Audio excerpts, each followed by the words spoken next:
Hi hello friends, എല്ലാവർക്കും ചെമ്പനീർ പൂവിൻ്റെ പുത്തൻ പ്രേമവിശേഷങ്ങളിലേക്ക് സ്വാഗതം. അപ്പോൾ ആദ്യം തന്നെ പ്രമോളി കാണിക്കുന്നത് സച്ചി രേവതിയും കൂടി സംസാരിച്ച് നിൽക്കുന്നതാണ്. അപ്പോൾ രേവതി പറയുന്നുണ്ട്, സച്ചിയേട്ടനൊന്ന് അഡ്ജസ്റ്റ് ചെയ്ത് കൊടുത്താൽ മതിയായിരുന്നു, 2 ദിവസത്തിനല്ലേ എന്നല്ല അമ്മ പറഞ്ഞിട്ടുണ്ടായിരുന്നത്. അവർ സച്ചി പറയുന്നുണ്ട്, നിനക്ക് എൻ്റെ അമ്മയുടെ സ്വഭാവം അറിയില്ല, 2 ദിവസം എന്ന് പറഞ്ഞു കഴിഞ്ഞാൽ അത് ജീവിതകാലം മുഴുവനായിരിക്കും. നമ്മളിവിടെ താമസിക്കുന്നിടത്തോളം കാലം ഞാൻ ടെറസിലും നീ ഹോളിലുമായിട്ട് കിടക്കേണ്ടി വരും എന്ന് പറയുകയാണ്.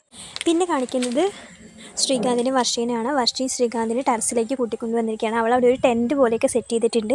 അപ്പോൾ ശ്രീകാന്ത് അമ്പരക്കും. ശ്രീകാന്ത് ചോദിക്കും, എന്താ വർഷം ഇത് തന്നെ, ഞാൻ നിന്നെ കൂട്ടാതെ ഒരു സാധനം പോയി മേടിച്ചില്ലേ, അതാണ് ഇതെന്ന്.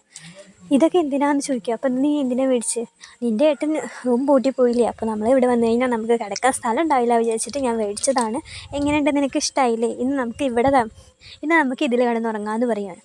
എന്നിട്ട് അവർ 2 പേരും കൂടി ആ ടെൻറ്റിൻ്റെ ഉള്ളിൽ കയറിയിട്ട് ശ്രീകാന്ത് ഇങ്ങനെ വർഷയുടെ തോളിലൊക്കെ കൈയിട്ടിട്ട് ഇങ്ങനെ ഇരിക്കുന്ന സീനിലാണ് നാളത്തെ പ്രേമം അവസാനിപ്പിക്കുന്നത്.